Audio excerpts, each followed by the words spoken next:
Green account. Next step is verify email. Let us click verify.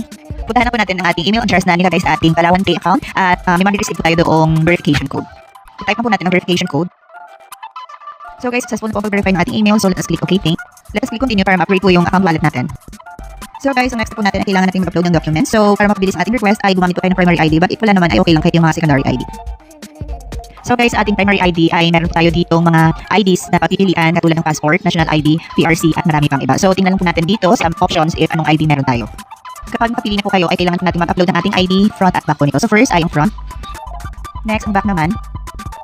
Since meron naman po ako primary ID, so nunod po yung option 2 at option 3. So let us click next. So guys, ang next step at last step po natin ay kailangan natin mag-provide ng details na hinihingi nila sa bandang ibaba. Let us click next.